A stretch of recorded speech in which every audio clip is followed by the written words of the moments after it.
En el nombre del Padre, del Hijo y del Espíritu Santo. Amén. Ven Espíritu Santo, llena los corazones de tus fieles y enciende en ellos el fuego de tu amor. Envía, Señor, tu Espíritu para darnos nueva vida y renovarás la faz de la tierra. Oh Dios, que has iluminado los corazones de tus fieles con las luces del Espíritu Santo, danos el gustar todo lo recto y bueno según tu mismo Espíritu y gozar siempre de sus divinos consuelos. Por Jesucristo nuestro Señor. Amén. Nuestra Señora de Luján, ruega por nosotros. En el nombre del Padre, del Hijo y del Espíritu Santo. Amén. Bueno, vamos a ver hoy como tema, preparando la próxima fiesta de nuestro Señor Jesucristo en agosto, el tema de la transfiguración. ¿Mm? Ustedes saben, el 6 de agosto, toda la iglesia celebra la fiesta de la transfiguración del Señor en el monte Tabor. Entonces, vamos a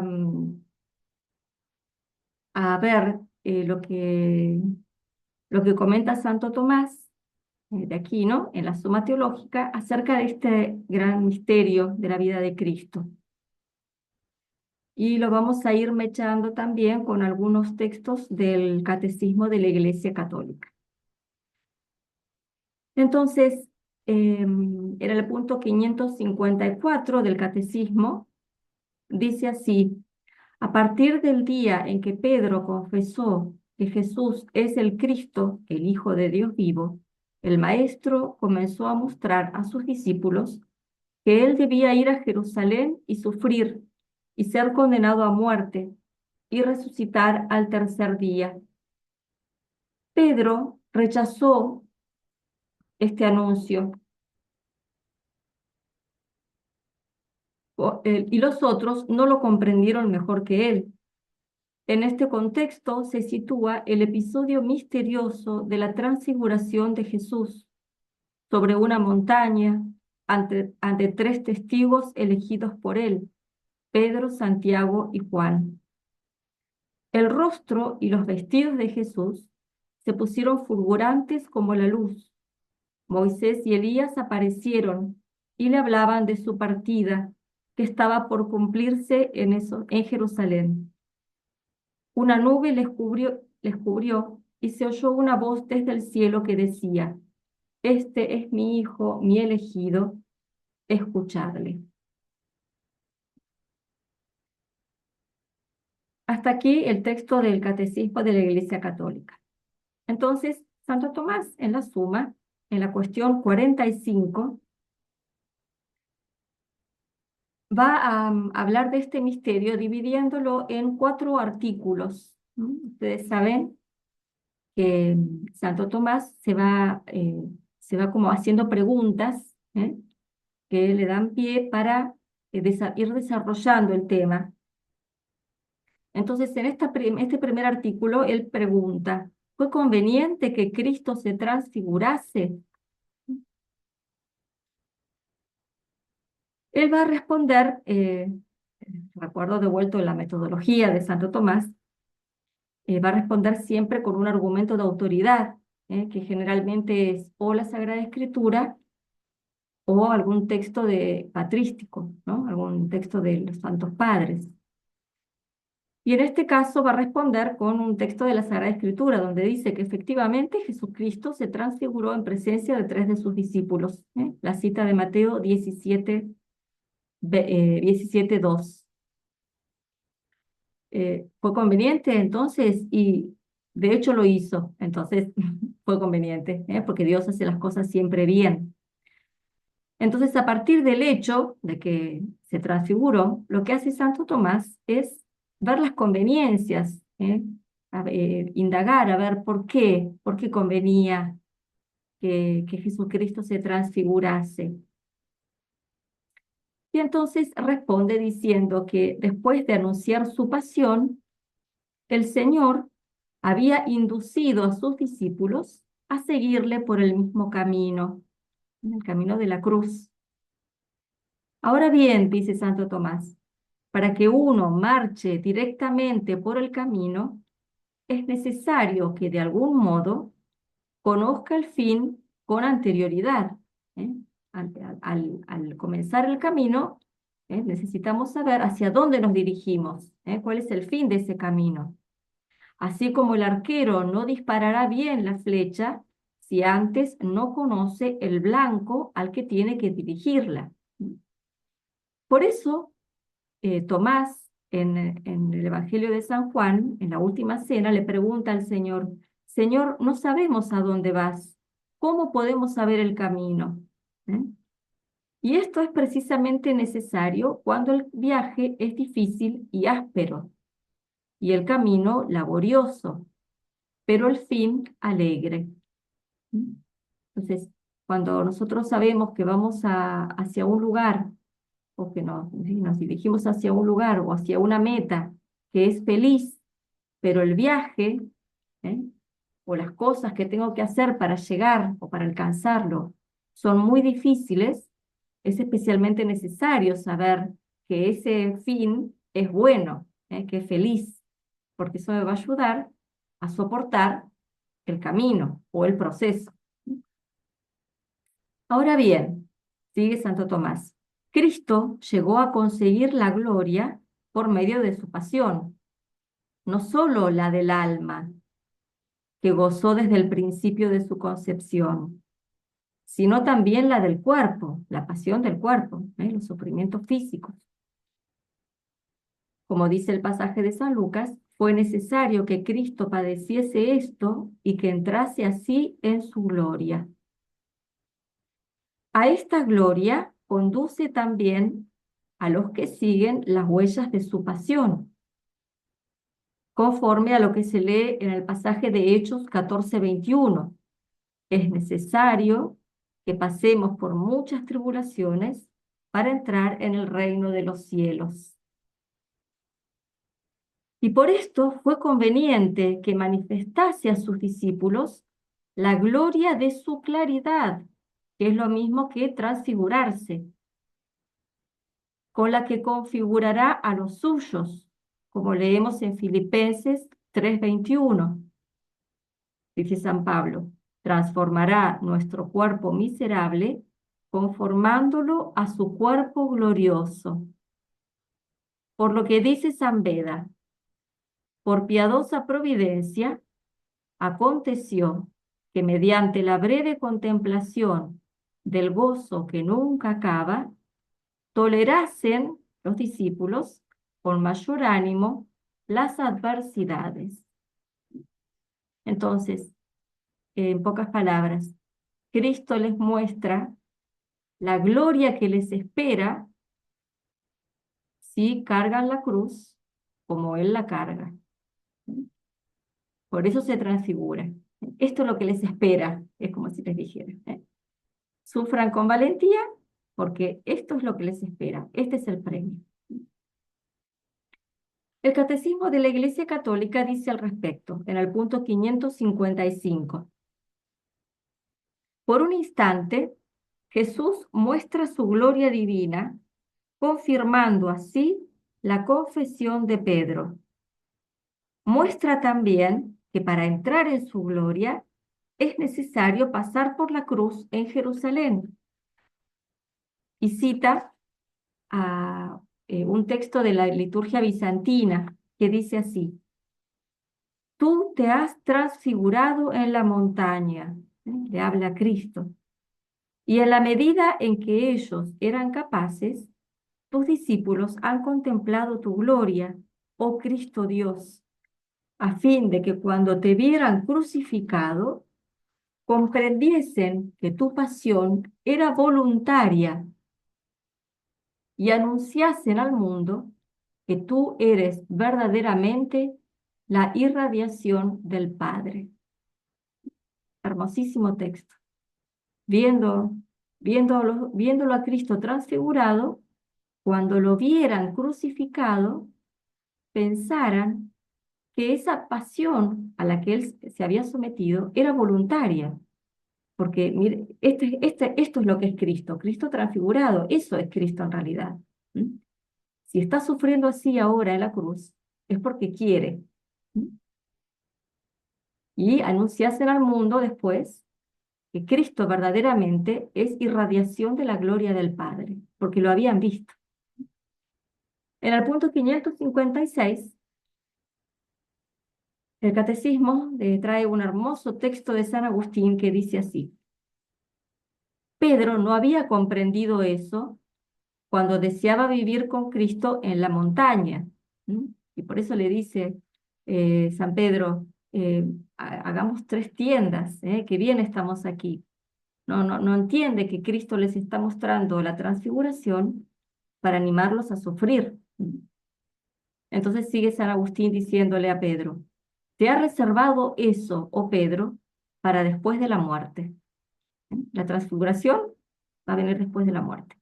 Pero ahora él mismo dice, Cristo, desciende para penar en la tierra, para servir en la tierra, para ser despreciado y crucificado en la tierra. La vida, con mayúsculas, desciende para hacerse matar. El pan, con mayúscula, desciende para tener hambre.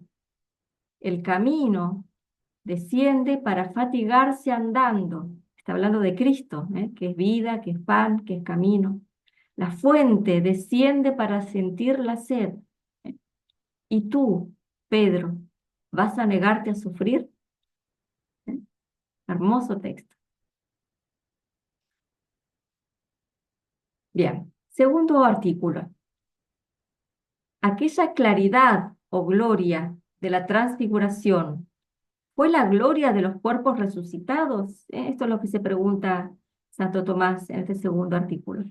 Ahí está la imagen, los discípulos eh, encandilados, ¿no? Están cegados por tanta luz. Santo Tomás en este artículo explica, como para entender un poquito la pregunta que se hace, explica que los cuerpos glorificados, o sea, los cuerpos que están en el cielo, y los cuerpos resucitados, como el de Cristo después de la resurrección, gozan de 4 dotes o cualidades inmanentes, o sea, cualidades que son esenciales a los cuerpos gloriosos. Una de ellas, de estas cualidades, es la claridad, ¿m? que emana del alma glorificada de modo permanente. Entonces, una cualidad inmanente o esencial a un cuerpo glorificado es la claridad, la luminosidad. Entonces, lo que Cristo aquí, a lo que Santo Tomás aquí se está preguntando es si la claridad, la luminosidad o la gloria que Cristo deja ver en su transfiguración es la misma que los cuerpos glorificados. Y va a responder distinguiendo, como suele hacer Santo Tomás. En cuanto a la esencia, sí, es la misma gloria, pero en cuanto al modo de ser, no. Y entonces va a explicar así. El cuerpo de Cristo, antes de la resurrección, es un cuerpo pasible, o sea, un cuerpo que puede sufrir, porque tiene que redimirnos, y para poder redimirnos por medio de la pasión, tiene que ser un cuerpo sujeto al sufrimiento. Y por eso no goza, mientras es un cuerpo pasible, de esta claridad. En cambio, tu alma, como vimos en charlas anteriores, al estar unida a la persona divina del Verbo por la unión hipostática, gozaba de la visión de Dios. Si se acuerdan lo que estuvimos hablando en clases anteriores. El alma de Cristo, un alma humana, está unida hipostáticamente a la persona del Verbo. Goza, por tanto, de la visión de Dios, como los bienaventurados. Y por tanto, es un alma bienaventurada, gloriosa, y esto desde el primer instante de su concepción. Sin embargo, por disposición divina, desde el momento de su concepción, el alma de Cristo, en quien habita la plenitud de la divinidad, como dice San Pablo, no redundó esa gloria infinita en el cuerpo. Al principio dijimos que los cuerpos glorificados gozan de la dote de la claridad o de la luminosidad que le viene del alma, que está glorificada. Pero en Cristo, esa alma glorificada, por disposición divina, no trasunta al cuerpo. ¿Mm? Para que pudiera el cuerpo permanecer pasible, y pudiera realizar nuestra redención por medio de la pasión. Por tanto, en la transfiguración redundó la claridad en el cuerpo de Cristo, la claridad de su divinidad y de su alma, pero como un acto pasajero, transeúnte lo llama Santo Tomás, a la manera que el aire es iluminado por el sol. ¿eh? Al usar el sol, el aire queda iluminado por el sol, pero el sol se pone, se oculta y ya el aire no está más iluminado, vuelve a la oscuridad. De la misma manera, durante la transfiguración, el alma y la divinidad de Cristo invadió, se dejó traslucir a través del cuerpo para que los discípulos vieran esa gloria que encerraba su alma.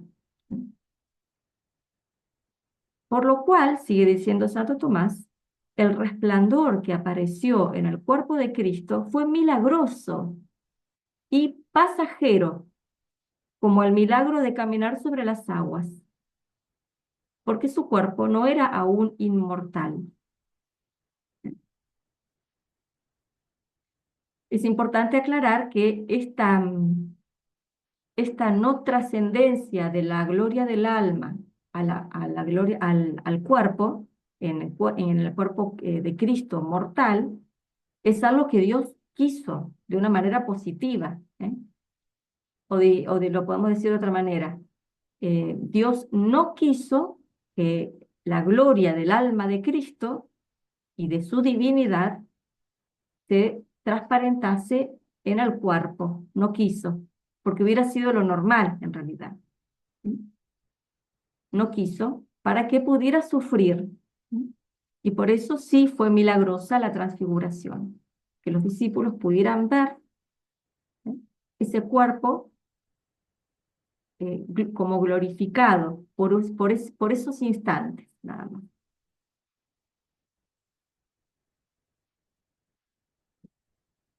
Ahí tienen en pantalla un poco el resumen de lo que acabamos de ver. Bien, artículo 3. Santo Tomás se pregunta ahora si fue conveniente hacer comparecer testigos de la transfiguración. Y dice Santo Tomás, Cristo quiso transfigurarse para mostrar su gloria a los hombres y para provocar en ellos el deseo de la misma, de la gloria, como se ha dicho antes. Ahora bien, los hombres son conducidos a la gloria de la eterna bienaventuranza por Cristo, no solo los que han existido después de él, sino también los que le precedieron. Cristo conduce a la salvación a todos los hombres de todos los tiempos, también a los que existieron antes que Él se encarnara y antes que Él resucitara, todos los hombres. Y por eso fue conveniente que se hallasen presentes como testigos de los que le precedían Moisés y Elías, y como representantes de los que le seguían Pedro, Santiago y Juan, para que por la declaración de 2 o 3 testigos sea firme este hecho. Ahora bien, a la pregunta de por qué de tantos personajes que hay en el Antiguo Testamento tenían que estar Moisés y Elías y no otros, Santo Tomás también responde con varias razones de conveniencia, que son muy interesantes. Dice así, Moisés y Elías fueron traídos a escena por muchas razones. Primero, porque al decir las turbas, la gente, que Cristo era Elías o Jeremías o uno de los profetas, él trae consigo a los príncipes de los profetas, a fin de que al menos aquí se vea la diferencia entre los siervos y el Señor. Trae a los profetas que decían, los otros decían que era uno de los profetas. Bueno, mira, acá están los profetas. ¿Eh? Miren qué gloria tengo yo y cómo ellos no tienen tanta gloria. Como para decir, ¿cuál es la diferencia entre los siervos, que son los profetas, y el Señor, que es Cristo? Segunda razón, porque Moisés dio la ley y Elías fue el celador de la gloria del Señor. Por lo que al aparecer juntos con Cristo, queda excluida la calumnia de los judíos que acusaban a Cristo de transgredir la ley y de blasfemar contra Dios, usurpando su gloria. Las dos acusaciones que le hacían los fariseos, que iba contra la ley y que blasfemaba contra Dios porque se hacía igual a Dios. Entonces, Jesucristo los trae a Moisés y a Elías, que eran los dos, uno el que dio la ley y el otro que celaba la gloria de Dios, para que vieran que no tenían nada que acusarlo a Cristo, ¿no? Tercera, para demostrar que tenía poder sobre la muerte y la vida, y que era el juez de vivos y muertos, puesto que trajo consigo a Moisés, que ya había muerto, y a Elías, que aún vivía, según decían algunos, que decía que Elías iba a volver, ¿no? Cuarta razón de que vinieran como testigos Moisés y Elías, porque como dice Lucas, hablaban con él de su partida, que había de cumplirse en Jerusalén, es decir, hablaban de su pasión y de su muerte. Y por este motivo, a fin de fortalecer los ánimos de sus discípulos acerca de este problema, hace comparecer a aquellos que se expusieron a la muerte por Dios, porque Moisés se presentó ante el faraón con peligro de muerte, y Elías ante el rey Acab. Ellos dos no tuvieron miedo de enfrentarse a la muerte, entonces eso les iba a dar ánimo a los apóstoles para hacer lo mismo. Quinta razón, porque quería que sus discípulos emulasen la mansedumbre de Moisés y el celo de Elías. De Moisés se decía que era la persona más mansa en el mundo. Y Elías era un fuego devorador. Me consume el celo de la gloria del Señor, dice. Sexta razón, para demostrar que había sido anunciado por la ley dada por Moisés y por los profetas, entre los cuales Elías ocupa el primer lugar. Bien, estos son los motivos por los cuales convenía que, ya que tenía que haber algunos representantes del Antiguo Testamento, que fueran ellos dos, y no otros. Bueno, acá está la otra parte de las razones últimas. Cuarto artículo y último. Se pregunta Santo Tomás, ¿fue conveniente que se añadiese el testimonio de la voz del Padre diciendo, este es mi Hijo amado? ¿Eh?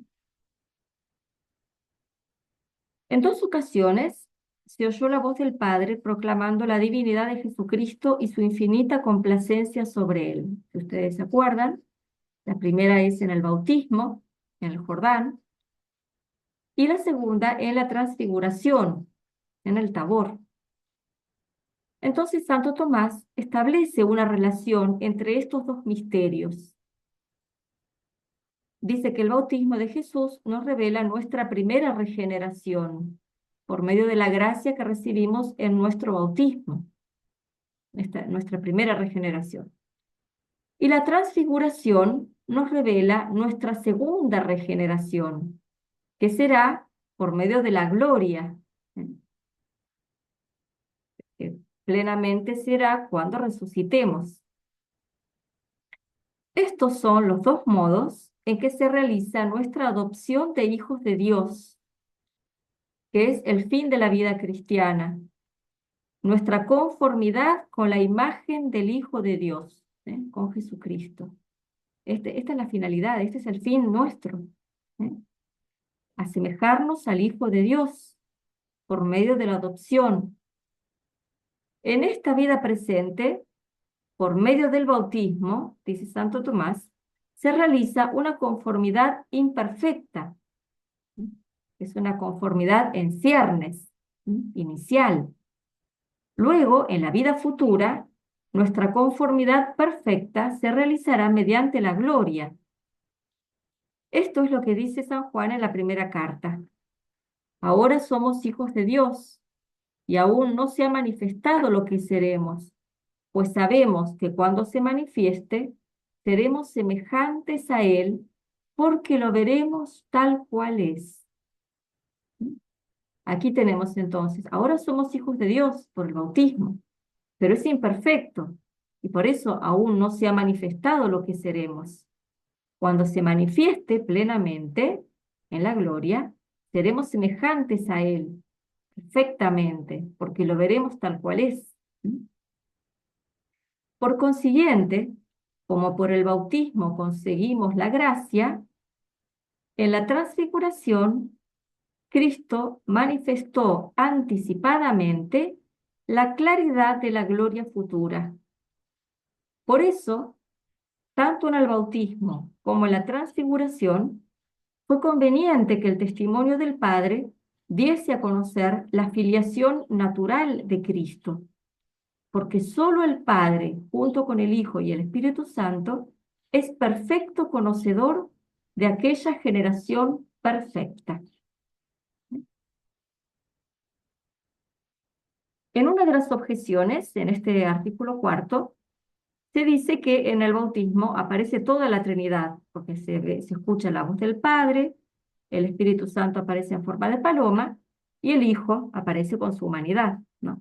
Pero aquí en la transfiguración aparece el Hijo, aparece la voz del Padre, pero dice la objeción, no se lo ve al Espíritu Santo. Entonces Santo Tomás responde que también en la transfiguración aparece toda la Trinidad, el Padre en la voz, el Hijo en su humanidad y el Espíritu Santo en la nube resplandeciente. ¿eh? Si nos acordamos, en la escena de la Anunciación, el ángel le dice a la Virgen que la sombra del Altísimo la cubrirá con su sombra. Las palabras que se usan en griego hace referencia a la nube. Es la nube. Entonces, la que aparece aquí como signo de la presencia del Espíritu Santo. Y sigue diciendo Santo Tomás, porque así como en el bautismo otorga la inocencia, el Espíritu Santo, representada por la sencillez de la paloma, así en la resurrección dará a sus elegidos la claridad de la gloria y el alivio de todo mal, designados por la nube resplandeciente. La nube que es signo entonces de luminosidad, porque aquí aparece resplandeciente, y también como alivio de todo mal, porque la nube, por ejemplo, nos protege cuando el sol es muy ardiente, ¿no? Ahora que estamos en verano, lo experimentamos mejor, ¿no? El Catecismo de la Iglesia Católica, citando estos artículos de la Suma, comenta así, en el punto 555 dice, Moisés y Elías habían visto la gloria de Dios en la montaña. La ley y los profetas habían anunciado los sufrimientos del Mesías. La pasión de Jesús es la voluntad por excelencia del Padre. El Hijo actúa aquí como el siervo profetizado por Isaías. La nube indica la presencia del Espíritu Santo. Apareció, citando a Santo Tomás, apareció toda la Trinidad, el Padre en la voz, el Hijo en el hombre, el Espíritu en la nube luminosa. Fíjense cómo el catecismo se apoya tanto en la teología tomista, ¿no? En el punto 556, el catecismo va a decir, En el umbral de la vida pública se sitúa el bautismo.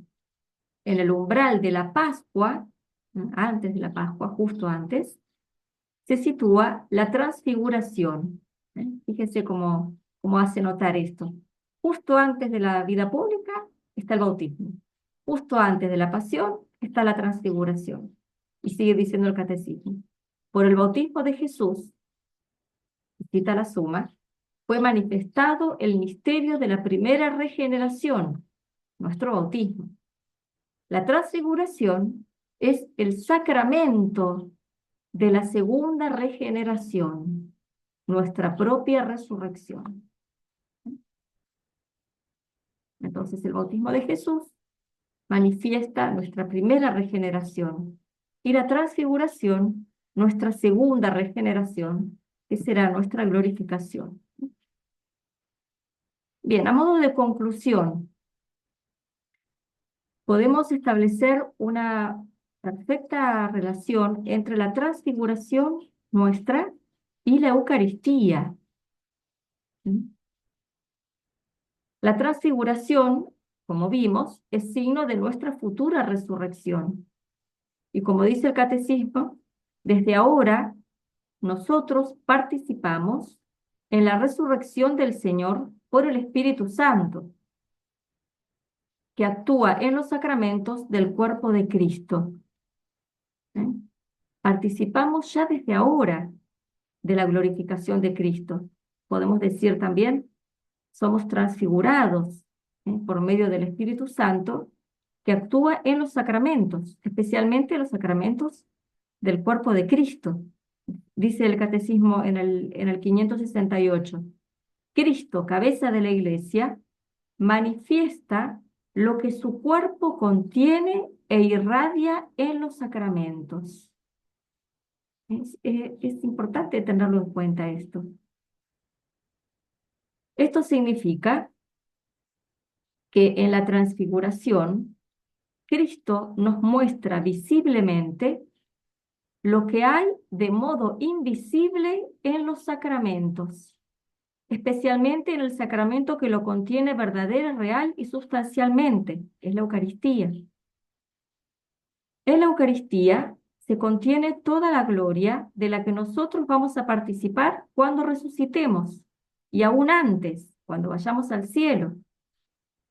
Esto es lo que Jesús les hizo ver en la transfiguración a los 3 discípulos. Y es lo que nosotros recibimos en cada comunión, lo que adoramos cuando estamos frente al Santísimo Sacramento. Es importante tenerlo en cuenta cuando nos acercamos a la comunión. Toda la gloria que vieron los discípulos en la transfiguración está contenida en esa hostia consagrada. Cristo, la Eucaristía, al recibirlo, es lo mismo que vieron los discípulos. Y por eso, nuestra participación en la Eucaristía nos da ya un anticipo de la transfiguración de nuestro cuerpo por Cristo. Así como el pan que viene de la tierra, después de haber recibido la invocación de Dios, ya no es pan ordinario, sino Eucaristía, constituida por 2 cosas, una terrena y otra celestial, así nuestros cuerpos que participan en la Eucaristía ya no son corruptibles, porque tienen la esperanza de la resurrección. Por eso la Eucaristía se dice que es germen de incorrupción, de incorruptibilidad. De algún modo, nuestro cuerpo participa ya en esta vida de la resurrección de Cristo, de la glorificación de Cristo, de la transfiguración de Cristo, al recibirlo en la Eucaristía. En nombre del Padre, del Hijo y del Espíritu Santo. Amén.